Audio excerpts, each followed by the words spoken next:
યાદ રાખવાનું, જીભને જે મીઠું લાગે એ પેટના માટે હાનિકારક હોય. શું જીભને મીઠું લાગે? ખાંડ. પણ એ બહુ ખાઈએ તો શું થાય? હજી આગળ વ્યા જવું. જીભને બહુ શું મજા આવે? ચોમાસું વરસાદ જો થઈ જાય બેગબીદીમાં અને તો પછી મેથી મરચાં બટેટા વડા બધું થાય તો મોળા ભાવે કે તીખા ભાવે? તીખા ભાવે. પણ બહુ તીખા ખાઈએ પછી જીભ તો સુઈ જાય પેટમાં. જીભને જે મીઠું લાગે છે એ પેટને હાનિકારક છે.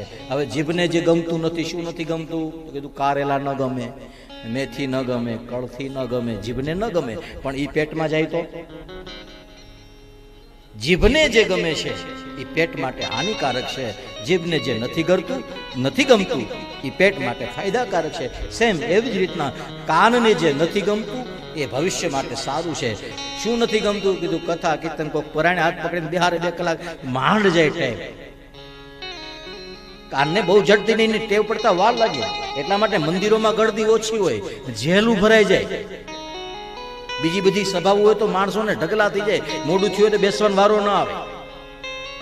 મંદિરોમાં, કથાઓમાં, સત્સંગની અંદર જગ્યાઓ ખાલી રહી જાય. લોકોને આગ્રહ કરવો પડે, સાદ કરવા પડે. શા માટે?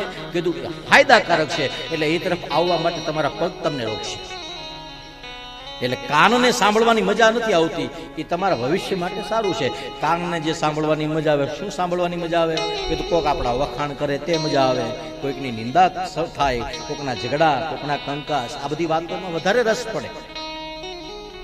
જોજો તમે ભગવાનની કથા કરતા, ભગવાનનું કીર્તન કરતા છો તો જેને નહીં ગમતું હોય ને એ આમ આગો આગો ધીમે ધીમે વિયો જાય. એટલે અહીંયા બેઠા છે ને એથી સામા ખૂણા પહોંચી જાય.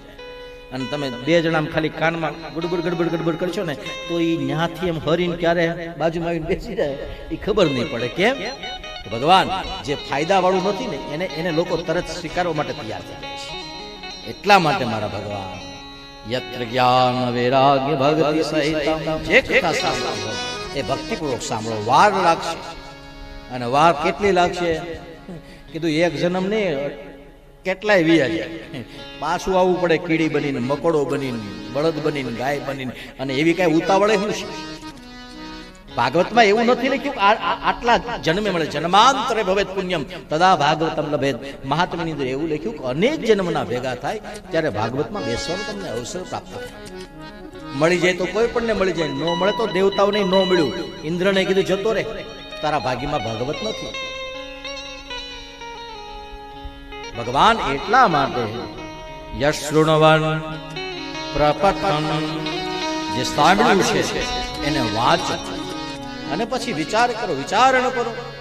આવી રીતના જ્યારે સાંભળો, વાંચો ને વિચાર કરો, આ ત્રણેય વસ્તુ થયા પછી જ્યારે અંજવાળું થાય એમાં તમને જે ભગવાન ગમે છે એને તમે ગોતો. કારણ કે આ તો વૈષ્ણવા નામ ધનમ છે. આ વૈષ્ણવનું ધન છે. અને વૈષ્ણવ એટલે કોણ?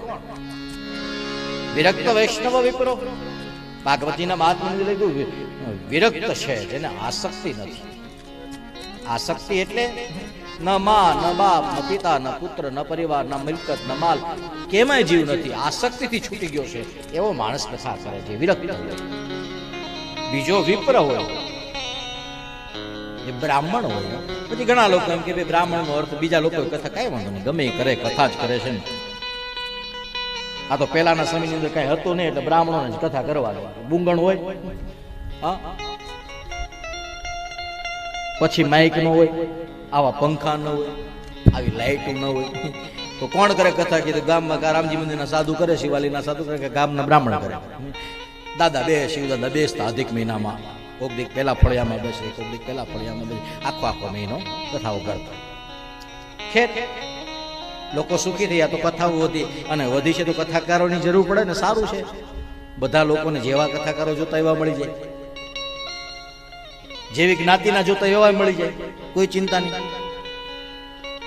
જેના મોઢેથી સાંભળો છો એની અંદર તમને પ્રેમ હોય તો જ કથા. એટલા માટે ભગવાન વર્ણ કઈ જ્ઞાતિમાં સંતો નથી થયા? આ દુનિયાની એક નાત તો એવી બતાવો કે જે નાતમાં સંતો ન થયા. હરિરામ બાપાની નાત, બાબાજી, હા, ગુણલિયા સાધુ, રામ બાપા,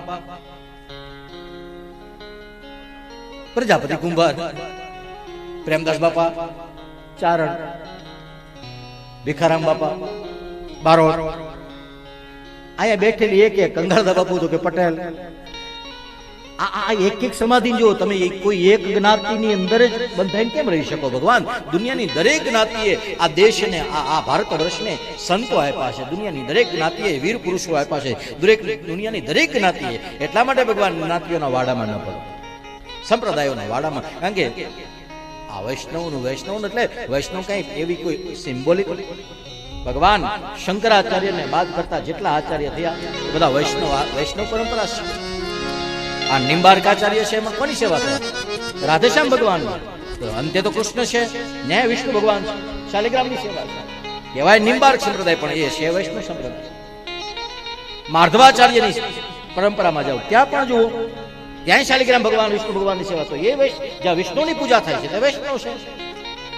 પુષ્ટિ માર્ગમાં જાઓ જ્યાં ઠાકોરીની સેવા થાય, જ્યાં શાલિગ્રામની સેવા થાય. મહાપ્રભુજીનો જે સંપ્રદાય દીનતાનો માર્ગ, પુષ્ટિનો માર્ગ છે એ પણ વૈષ્ણવ સંપ્રદાય છે. અરે ભગવાન સ્વામિનારાયણ સંપ્રદાયની અંદર પણ જાઓ ત્યાં પણ સ્વામિનારાયણ સંપ્રદાયની અંદર પણ ઘનશ્યામ મહારાજની મૂર્તિ આગળ નાના અમથા ઠાકોરજીનું સ્વરૂપ બિરાજતું છે. ત્યાં પણ શાલિગ્રામની સેવા છે. તે પણ રાધા કૃષ્ણની, મદન મોહનની, રાધા રમણની, નર નારાયણની સેવા કરે છે. તો દુનિયાનો દરેક સંપ્રદાય ભગવાન, શાખાઓ ભલે અલગ અલગ હોય પણ એનું થળિયું તો વિષ્ણુ ભગવાનને સ્પર્શ છે. એટલે સર્વમ વિષ્ણુમયમ જગત.